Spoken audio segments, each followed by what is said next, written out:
주일 2부 예배 나오신 성도님들을 주님의 이름으로 환영합니다. 옆에 계신 분들 또 앞에 계신 분들 인사 나누겠습니다. 네, 안녕하세요. 네, 반갑습니다. 주님의 이름을 환영하며 축복합니다. 네, 이제 날씨가 더 추워지는 것 같습니다. 또 건강 조심하시고 또 올 한 해 이제 얼마 남지 않았는데 은혜 가운데 한 해를 잘 마무리했으면 좋겠습니다. 또 이제 국회에서 대통령 탄핵이 가결되었기 때문에 또 여러 가지 절차들이 남아 있습니다. 또 정치적으로 경제적으로 굉장히 어렵고 힘든 상황 가운데 있는데 하나님께서 민족을 평강 가운데 인도해 달라고 계속 기도해 주시면 감사하겠습니다. 우리는 야곱을 통해서 하나님의 구원의 계획이 어떻게 진행되는지를 하나씩 살펴보고 있습니다. 야곱은 외삼촌 라반의 집에 20년 동안 살았지만 그는 품삯을 10번이나 속임을 받았고 하나님이 함께하지 않았다면 그는 빈손으로 고향으로 돌아갈 수밖에 없었습니다. 어쩌면 고향도 가지 못할 수도 있었을 것입니다. 그런 하나님이 이 모든 어려운 문제를 잘 해결해 주셨습니다. 이제 그가 고향으로 돌아가려고 할 때 또 한 가지 문제가 있습니다. 바로 자신을 죽이려고 하는 형 에서와 대면해야 되는 문제가 남았습니다.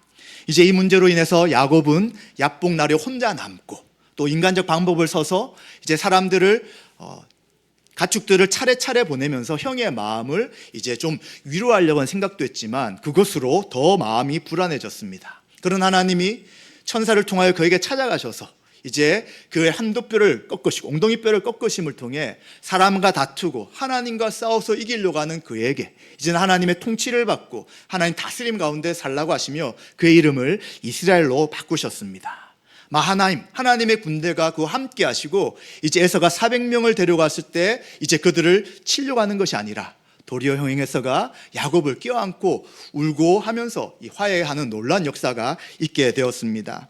정말 야곱은 처음부터 형과 경쟁하였고 그리고 외삼촌과 경쟁하고 이제 하나님과 싸우려고 하는 굉장히 투쟁하는 인생, 고통스럽고 힘든 인생을 살았습니다. 그런데 이제 그가 세겜 땅에 도착했을 때 그는 모든 것이 다 해결되어서 이제 아무런 문제가 없는 것 같았습니다. 그래서 그는 세겜 땅 근처, 성 근처에서 이제 가나안 사람들과 함께 살아가며 이제 평안하게 지내고 있었습니다. 그런데 우리가 알다시피 지금 야곱이 어디를 가야 합니까? 세겜 땅에 머물 것이 아니라 하나님이 그를 평안하게 이 땅으로 오게 하시면 그는 그 베델에서 제사를 드리고 제단을 쌓고 하나님을 예배할 것이며 또 가진 모든 재물의 10분의 1을 드리겠다라고 약속하셨던 것이죠. 그 약속을 그가 이루어 나가야 하지만 그는 그 약속은 잊어버리고 그냥 세겜 땅에서 편안하게 살려고 하였습니다. 그런데 큰 문제가 발생하게 되죠. 그의 유일한 딸 디나가 그 세겜 땅에 있는 추장에게 성폭행을 당하고 만 것입니다. 이 일로 인해서 그의 바로 위에 있는 오빠들이 너무 화가 났고 이제 그들은 결혼을 하자는 그 요청에 거짓말을 하게 되죠. 너희들이 이방인들인데 가나안 민족인데 우리와 함께 결혼할 수 없다. 결혼하려면 할례를 모든 남자들이 할례를 받아야지만 이제 결혼할 수 있다라고 이야기합니다. 그리고는 3일째 고통스럽고 너무 힘들 때 이제 칼로 그 모든 남자를 다 죽이게 되었습니다. 그리고는 이제 이러한 일로 인해서 야곱은 굉장히 화가 나게 되죠.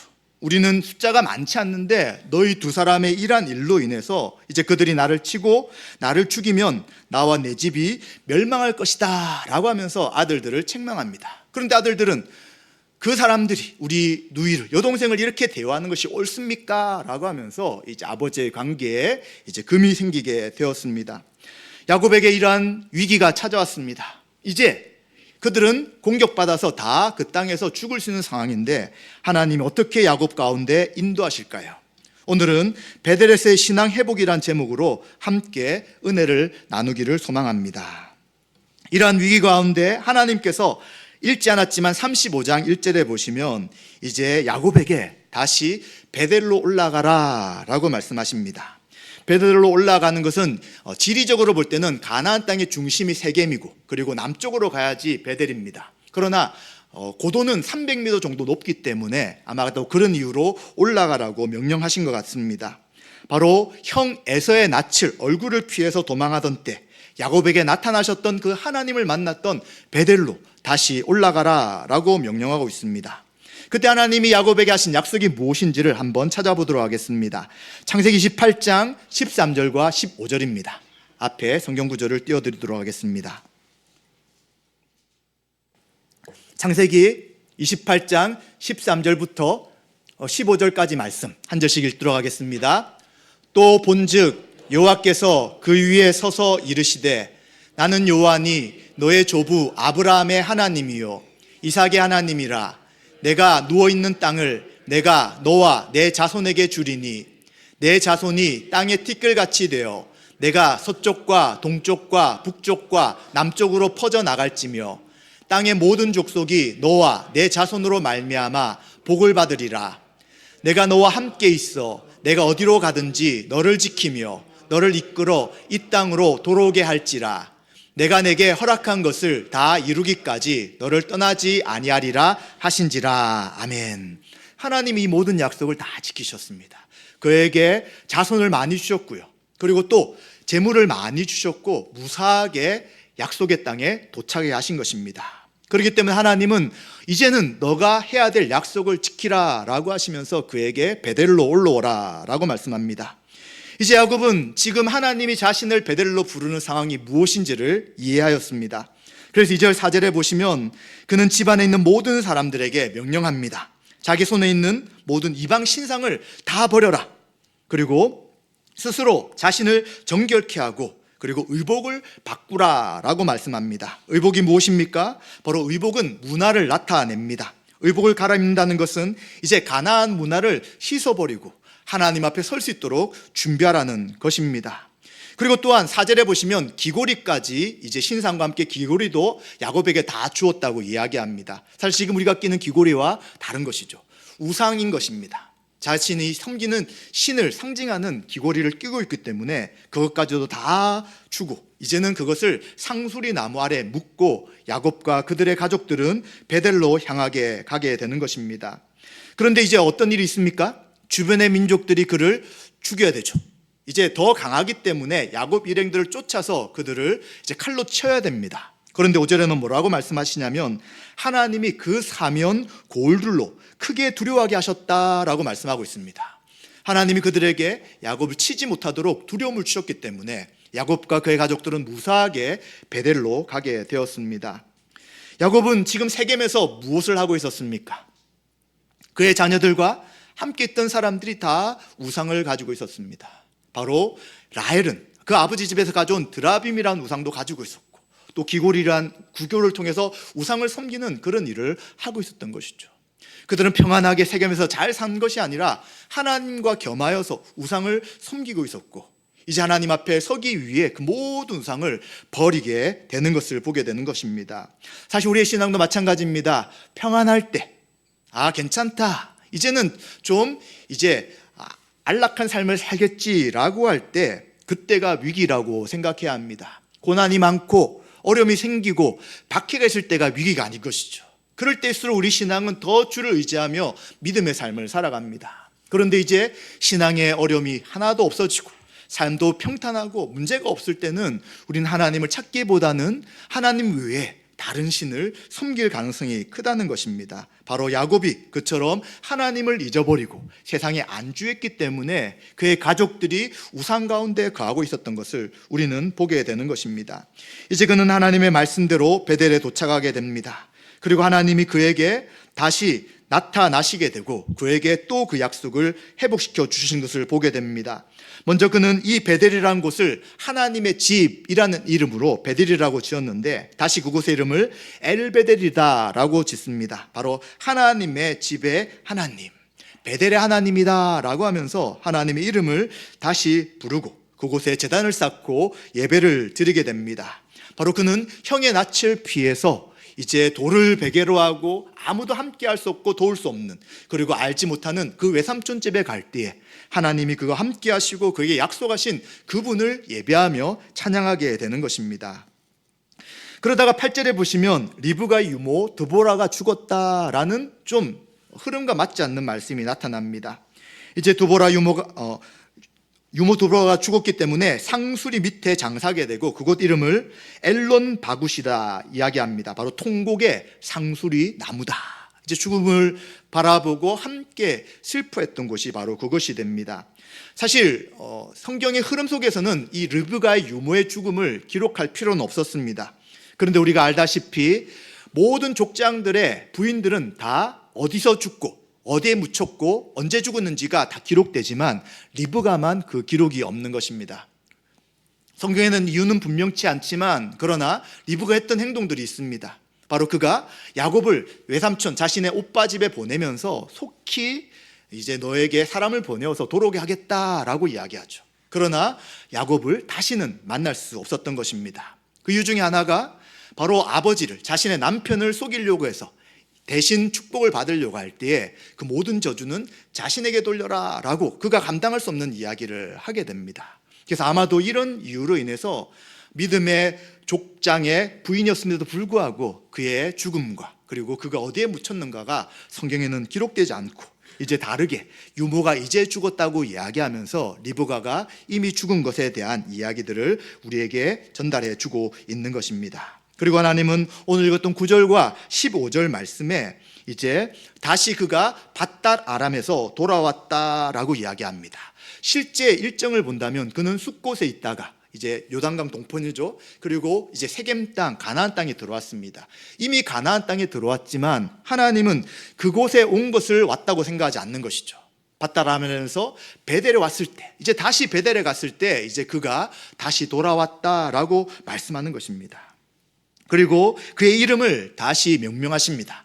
이미 약복 나루에서 그의 이름은 이스라엘이라고 했지만 이제 오늘 다시 그의 이름을 이스라엘이라고 부름을 통하여 그 이후부터는 항상 야곱을 이야기할 때는 이스라엘이라고 부르게 됩니다. 이스라엘이 무슨 뜻입니까? 사람과 다투고 하나님과 다투어서 복을 쟁취하려고 하는 그 인생을 이제 포기하라는 것입니다. 하나님이 그의 주인이 되시고 다스리시고 통치하시고 하나님이 그를 이긴 자로 세우실 것이기 때문에 하나님을 의지하며 살아가도록 그 인생의 변화를 하나님이 허락하시는 모습으로 이스라엘이라는 이름을 그에게 주시는 것입니다. 그래서 이제 그는 속이는 자, 다투는 자가 아닌 것이죠. 하나님이 함께하고 하나님의 통치 가운데 살아가는 자가 바로 이 야곱이 되는 것입니다. 그러면서 하나님은 11절 13절에 나는 전능하신 하나님이다, 모든 것을 할 수 있는 하나님이다. 처음에 아마 이 베델에서 이 이야기를 들었을 때는 의심했을 것입니다. 하나님 도대체 누구지? 나의 조부와 아버지 하나님이지 나와는 관계가 없다라고 생각했지만 그는 이 인생 가운데 하나님이 모든 것을 할 수 있는 전능한 분인 것을 그는 알게 되는 것입니다. 그 하나님이 생육하고 번성하라 라고 말씀하시면서 한 백성과 백성들의 총회가 내게서 나오고 왕들이 내 허리에서 나올 것이다 라고 약속하십니다. 이야기가 무엇입니까? 바로 야곱의 후손 가운데 이제 네 번째 아들 유다를 통해서 영원한 왕이 나올 것을 약속하시는 것입니다. 바로 그 영원한 왕은 이제 이 땅에 오신 하나님이시며 그리고 온 인류를 구원하실 메시아 되실 분이신 것이죠. 바로 이러한 구원의 약속이 바로 야곱에게 하셨고 그 약속이 드디어 성취되는 것을 우리는 신약을 살아가는 성도들이 경험하고 보고 믿고 있는 것입니다. 이제 야곱은 이러한 모든 것들을 경험한 이후에 돌기둥을 세우고 전제물을 붓게 됩니다. 이 전제물은 포도주 같은 이제 부어서 하나님 앞에 제사 드리는 방식인데 전제물을 붓고 기름을 부으면서 하나님 앞에 영광 돌리며 그곳의 이름을 다시 한 번 더 베델이다, 하나님의 집이다, 하나님이 살아계신 곳이다 라는 이름을 짓게 됩니다. 그리고 이제 그 인생 가운데 이제 모든 큰 사건들은 다 마무리가 됩니다. 그리고 다음번에 조금 더 볼 부분은 요셉과 야곱과의 관계 속에서 하나님이 또 야곱을 다루시는 부분이 있기 때문에 이제 다음 주에 그 부분을 좀 더 다룬 다음에 이제 한 2번 정도 더 다루고 올해 이 야곱에 대한 말씀을 마치고자 합니다. 그런데 이러한 삶 가운데 또 16절과 22절에 보시면 이제 그가 사랑했던 아내였던 라헬의 죽음이 기록되고 있고요. 또 첫째 아들이었던 루벤의 범죄 또한 기록하고 있습니다. 이제 그는 베델을 떠나서 에브라시라는 곳에 도착하기 전에 라헬이 해산하게 되었습니다. 그는 임신하였고 이제 가는 도중에 이제 출산을 해야 되는 상황에 놓였습니다. 그런데 지금 난산이죠. 아이가 나오기가 너무 어려운 상황 가운데 있게 됩니다. 고통스럽고 힘들어할 때 옆에 있던 산파가 두려워하지 말라라고 그를 위로해주고 그리고 드디어 등남했다라고 이야기합니다. 그런데 그는 자신이 아이를 낳다가 이제 죽게 된 것을 알게 되었기 때문에 아들의 이름을 베노니라고 이름을 짓습니다. 바로 슬픔의 아들이란 뜻입니다. 탄식, 비탄, 애도란 뜻이 되는 것이죠. 자신의 죽음과 맞바꾼 아들이라는 의미로 이러한 이름을 지은 것 같습니다. 그런데 야곱은 이제 라헬이 베냐민을 자신의 아들을 낳고 죽었기 때문에 이 아들의 이름을 슬픔의 아들, 또 탄식, 비탄, 애도라고 하지 않고 베냐민이라고 이름을 짓게 됩니다. 바로 오른손의 아들, 능력의 아들이라는 이름의 뜻으로 베냐민의 이름을 짓게 되고 이제 살아가게 되는 것이죠. 그리고 나중에 요셉과 야곱의 인생 가운데 어려움이 생기는 것이 바로 그의 라헬이 낳았던 아들인 요셉과 베냐민, 특별히 요셉을 편함을 통하여 그 형제 가운데 갈등이 생기게 되고, 그런 하나님은 이 갈등 속에서 또다시 야곱을 다루시며 연단하게 되는 것을 보게 됩니다. 이제 이렇게 야곱이 라헬이 죽은 다음에 베들레헴 가는 길에 장사하게 되고 그곳에 묘비를 세우면서 이것이 라헬의 묘비다라고 이야기를 하게 되며, 이 창세기가 기록된 그 시점에도 이제 그곳이 라헬의 묘비라는 것을 알고 있다라고 이야기를 하게 됩니다. 그러던 중 이제 라헬이 죽은 다음에 그의 여종이 있었는데, 이 비라라는 여종이 루벤과 그 비라가 이제 동침을 했다는 소식을 이스라엘이 듣게 됩니다. 바로 이 비라는 단과 납달리를 낳은 사람입니다. 창세기 49장 3절 4절을 한번 읽어보도록 하겠습니다. 루벤아, 너는 내 장자요, 내 능력이요, 내 기력의 시작이라. 위풍이 월등하고 곤능이 탁월하다마는 물의 끓음 같았은즉 너는 탁월하지 못하리니 내가 아버지의 침상에 올라 더럽혔음이로다. 그가 내 침상에 올랐었도다. 아멘. 이제 야곱이 12아들에게 축복할 때에 이 루벤은 이 일들에 대해서 책망하고 이제 이것으로 인해서 그는 장자의 직분을 그대로 이어갈 수 없게 되는 것을 보게 됩니다. 이렇게 되어서 야곱이 살았던 그 파란만장한 인생의 이제 거의 마지막 부분의 일들이 어느 정도 마무리되게 되면서 그는 다시 베드레스 하나님 앞에 예배드리고 또 그 하나님 앞에 한 약속을 지키며 이제 가나안 땅의 삶을 살아가게 되는 것입니다. 우리 오늘 이 말씀을 통해서 어떤 교훈을 생각해 봐야 합니까? 바로 우리는 야곱이 모든 문제가 해결되었을 때, 평안하다 할 때에 그 세상 가운데 안주하고 우상을 섬겼던 것을 생각해 봐야 합니다. 가나안의 문화에 동화되어 가고 있었습니다. 하나님을 섬기며 믿음의 삶을 살기보다는 그의 자녀들도 그렇고 그도 그곳에 그냥 평안하게 살아가는 것이 아무런 문제 없다고 생각하였습니다. 그런데 이 우상을 섬긴 이 신앙, 우리가 지금 볼 때 어떻게 야곱이 그렇게 할 수 있을까라고 생각합니다. 그러나 이 당시 하나님을 섬기는 것이 그들에게도 어려움이 생길 수 있는 것이죠. 왜냐하면 하나님은 보이지 않습니다. 말씀하시는 하나님이지만 눈으로 볼 수 없습니다. 그러나 이방인들이 섬기는 우상들은 다 눈에 보이는 것을 만들었어요. 신상을 만들어요.